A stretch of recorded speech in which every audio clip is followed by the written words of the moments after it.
Imagínese, una nave lanzada en 1977 vuela hacia los confines del sistema solar. 12 años de vuelo, miles de millones de kilómetros. Su misión, dar respuestas. Pero son precisamente estas respuestas las que echan por tierra 100 años de trabajo. El planeta X, ese que buscaban generaciones de astrónomos, simplemente deja de existir. Pero 20 años después, de las cenizas de ese mismo error, surge algo nuevo, un planeta que nadie buscaba. ¿Cómo es posible? Para entenderlo, tendremos que retroceder en el tiempo, al año 1906, al observatorio situado en una colina de Arizona, a un hombre que dedicó su vida a perseguir un fantasma. Percival Lowell era un tipo raro, un aristócrata rico de Boston, viajero, escritor y obsesivo. Creía en los canales de Marte. Creía que allí vivía una civilización moribunda que transportaba agua desde los polos hasta el Ecuador.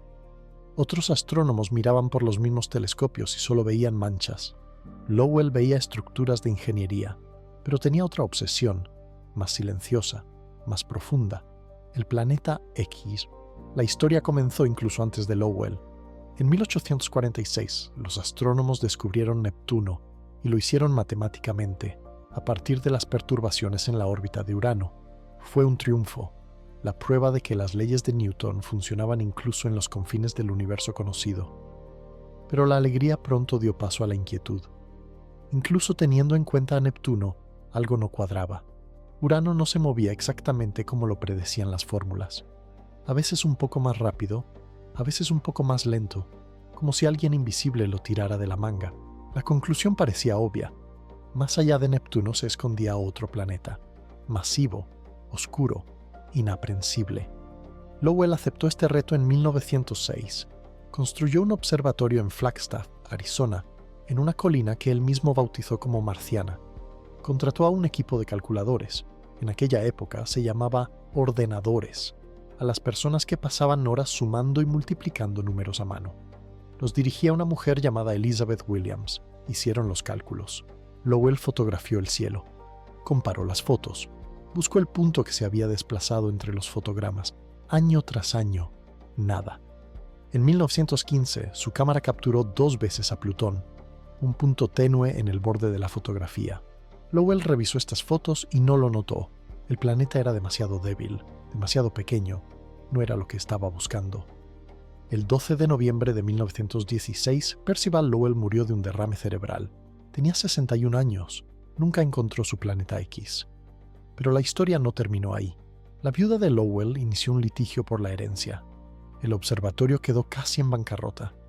La búsqueda se detuvo durante 11 años. Y luego, en 1929, un joven de Kansas llegó a la colina de Flagstaff. Tenía 23 años. No tenía estudios universitarios. Solo un telescopio casero y dibujos de Marte y Júpiter que envió al observatorio.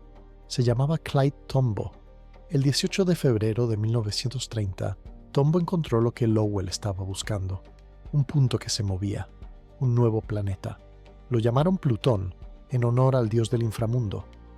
Las 2 primeras letras, P y L, eran las iniciales de Percival Lowell, un símbolo de agradecimiento a un hombre que murió sin ver su triunfo. El mundo estaba eufórico. Los periódicos hablaban del 9º planeta. Una niña de 11 años de Oxford llamada Venice Burney sugirió el nombre, y este se extendió por todo el planeta. Pero había un problema. Plutón resultó ser minúsculo. Cada año las estimaciones de su masa disminuían. Al principio se pensaba que tenía el tamaño de la Tierra, luego el de Marte. Después aún menos. En 1978, el astrónomo James Christie descubrió un satélite de Plutón, Caronte. Esto permitió calcular con precisión su masa, y las cifras resultaron ser devastadoras. Plutón pesaba 500 veces menos que la Tierra. No podía influir en la órbita de Urano. Físicamente era imposible. Su gravedad era demasiado débil. Tombaugh encontró el planeta. Pero no era ese planeta. No era el planeta X. El misterio seguía sin resolverse. Algo allí, en los confines del sistema solar, seguía sin encajar, y los astrónomos continuaban buscando. Y en ese momento, en el año 1977, 2 naves despegaron desde Cabo Cañaveral. Las llamaron Voyager. y volaron hacia donde debía estar escondida la respuesta. El 20 de agosto de 1977, el cohete Titan despegó desde Cabo Cañaveral. A bordo llevaba un aparato que pesaba 800 kilos, el Voyager 2. 2 semanas después, su gemelo, el Voyager 1, también despegó. Pero fue precisamente el 2 el que iba a lograr algo que ningún otro objeto creado por el hombre había logrado antes en la historia: sobrevolar los 4 gigantes gaseosos: Júpiter, Saturno, Urano, Neptuno. Esto fue posible gracias a una rara alineación de los planetas, algo que ocurre una vez cada 175 años. Los ingenieros de la NASA llamaron a la misión el Grand Tour. Cada planeta debía atrapar la nave con su gravedad y lanzarla más lejos, como una piedra con una onda. Júpiter, 1979. Saturno, 1981. Urano, 1986. Y por último, Neptuno. En agosto de 1989, la Voyager 2 había recorrido 4.500 millones de kilómetros, 12 años en el vacío. Su señal tardaba más de 4 horas en llegar a la Tierra, ondas de radio que viajan a la velocidad de la luz y aún así tardan 4 horas. A esa distancia, el aparato recibía 900 veces menos luz solar que la Tierra. Las cámaras tenían que permanecer abiertas más tiempo para captar suficientes fotones, pero, al mismo tiempo, el aparato se movía y las imágenes salían borrosas. Los ingenieros desarrollaron una maniobra muy compleja. Mientras el obturador estaba abierto, la Voyager giraba lentamente para compensar su propio movimiento. Es como fotografiar desde la ventana de un tren, siguiendo suavemente el objeto con la cámara. Todo esto por una sola oportunidad. Una sola oportunidad. No habrá una segunda. El 25 de agosto de 1989, a las 4 de la mañana, hora de Greenwich, la Voyager 2 pasó a 4.950 kilómetros sobre el polo norte de Neptuno, más cerca que de cualquier otro cuerpo durante todo el viaje. 5 horas más tarde, pasó volando junto a Tritón, el satélite más grande de Neptuno, y allí descubrió géiseres, fuentes de nitrógeno que se elevaban 8 kilómetros hacia arriba. ¿Vida? No, pero sí una geología activa en un mundo donde la temperatura desciende hasta los 235 grados Celsius bajo cero. El mundo lo siguió en tiempo real, más bien con un retraso de 4 horas, pero fue lo más cercano a la realidad que se había visto hasta entonces. En el laboratorio de propulsión a chorro de Pasadena, los ingenieros se agolpaban frente a las pantallas. El vicepresidente Dan Quayle llegó para felicitar al equipo, y por la noche, Chuck Berry tocó en la celebración, el mismo cuya canción, Johnny B. Good, viajó a bordo de ambas Voyager, grabada en un disco de oro para los extraterrestres. Pero entre todos los descubrimientos, hubo uno que cambió la historia. No fue una fotografía, no fue un geyser, fue un número: la masa de Neptuno. Para comprender lo que sucedió, es necesario entender cómo funciona la gravedad a tales escalas. Cuando una nave espacial pasa volando cerca de un planeta, no solo toma fotos, se cae, literalmente. La gravedad del planeta la atrapa, la acelera y cambia su trayectoria. Y cómo cambia exactamente esa trayectoria depende de la masa del planeta.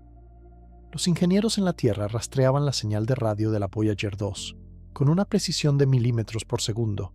Sabían dónde estaba, sabían hacia dónde se dirigía, y, por la forma en que Neptuno había desviado su trayectoria, pudieron calcular la masa del planeta con más precisión que nunca.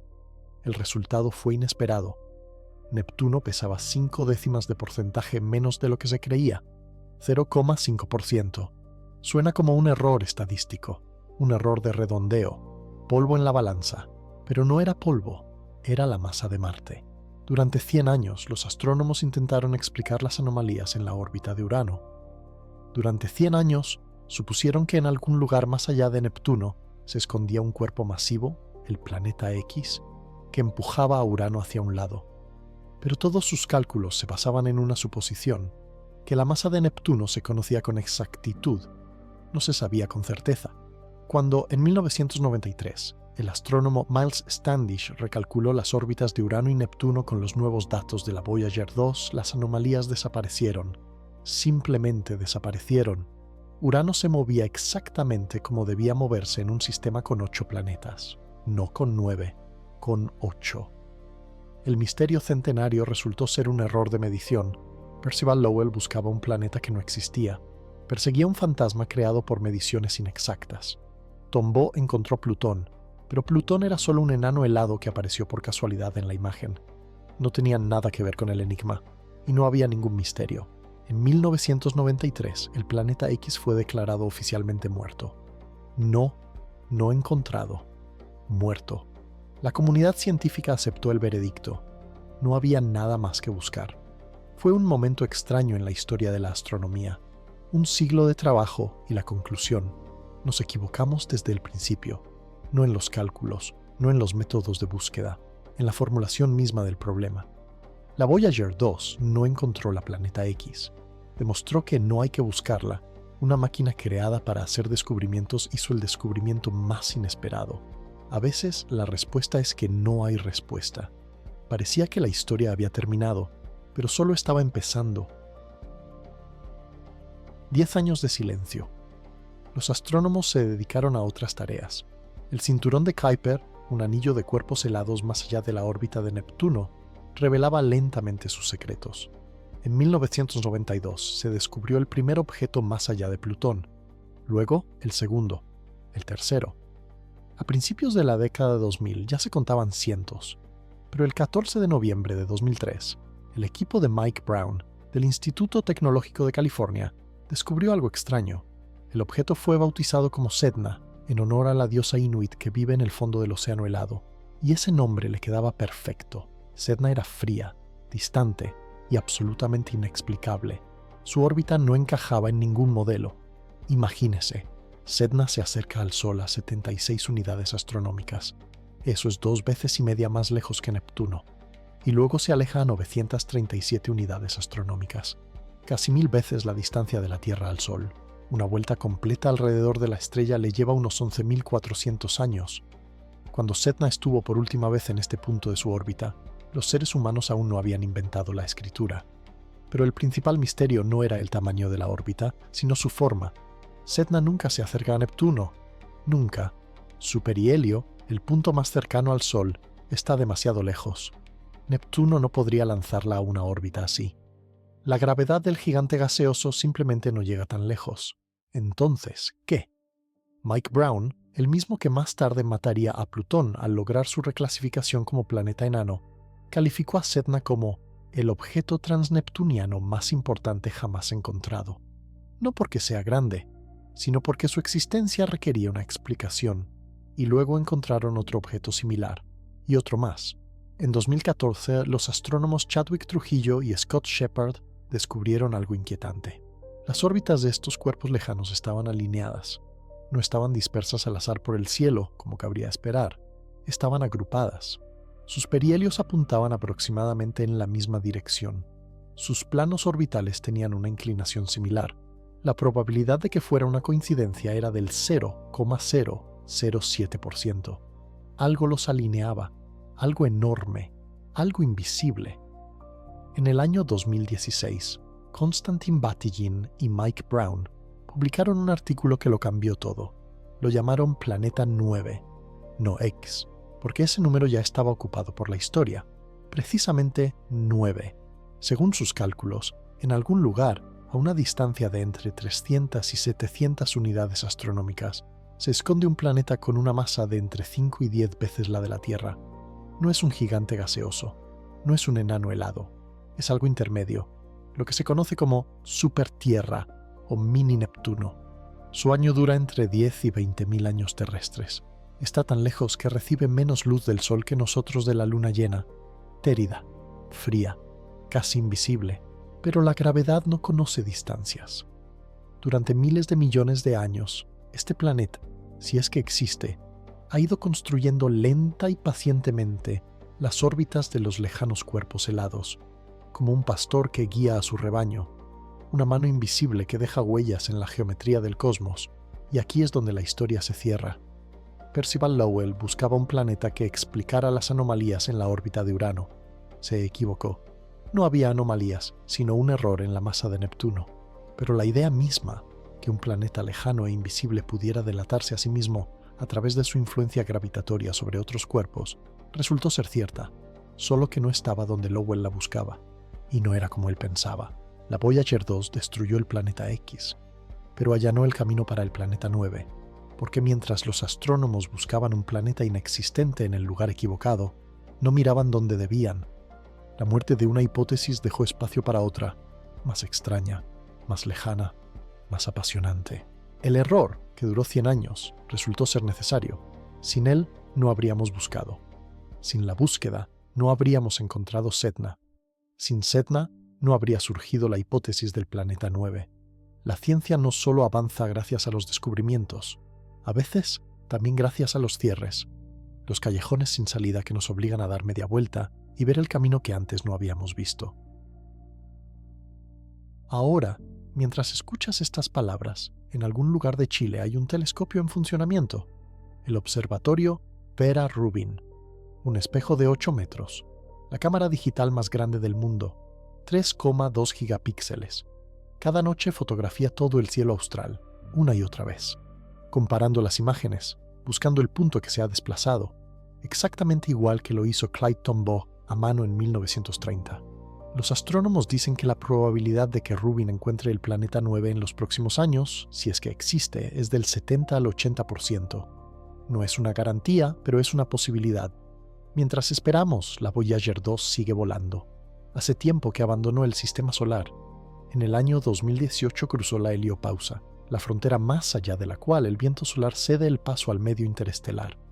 Ahora navega por el espacio entre las estrellas. Es el primer objeto humano que ha llegado tan lejos. Su señal sigue llegando a la Tierra, débil, apenas perceptible, pero la oímos. A bordo hay un disco de oro, sonidos de la Tierra, saludos en 55 idiomas, música de Bach, Mozart, Chuck Berry, imágenes de personas, animales, paisajes, un mensaje de la civilización que envió la nave a las estrellas y las coordenadas que indican una pequeña estrella amarilla en la manga de Orión. Reflexiones sobre esta imagen. La nave, lanzada en 1977, vuela a través del vacío interestelar. Lleva nuestra música y nuestras esperanzas, y detrás de ella, un planeta que apenas estamos empezando a comprender. Durante 100 años buscamos un fantasma. La máquina demostró que no existe ningún fantasma, y de esta prueba surgió un nuevo misterio, un planeta real oculto en la oscuridad. Todavía no sabemos si existe. Quizás el planeta 9 sea un fantasma, igual que el planeta X. Quizás dentro de 20 años alguien encuentre un nuevo error en los cálculos y la historia se repita. O tal vez no. Quizás una noche el algoritmo en Chile detecte un punto que se ha desplazado entre las imágenes, y lo veremos. Un mundo frío al borde de la noche eterna. Un mundo que durante 4.000 millones de años ha girado alrededor de nuestra estrella sin que nadie lo haya visto. En cualquier caso, lo buscaremos, porque eso es lo que hacemos. Enviamos máquinas al abismo, escuchamos señales débiles, construimos telescopios en las cimas de las montañas, dedicamos nuestras vidas a buscar planetas que tal vez ni siquiera existan, y a veces lo encontramos. Percival Lowell murió sin obtener respuesta. Clyde Tombaugh no encontró lo que buscaba. La Voyager 2 acabó con un sueño centenario, pero cada uno de ellos hizo posible el siguiente paso. Un error no es el final, es el comienzo de una nueva pregunta, y el espacio es paciente, esperará hasta que encontremos la respuesta correcta.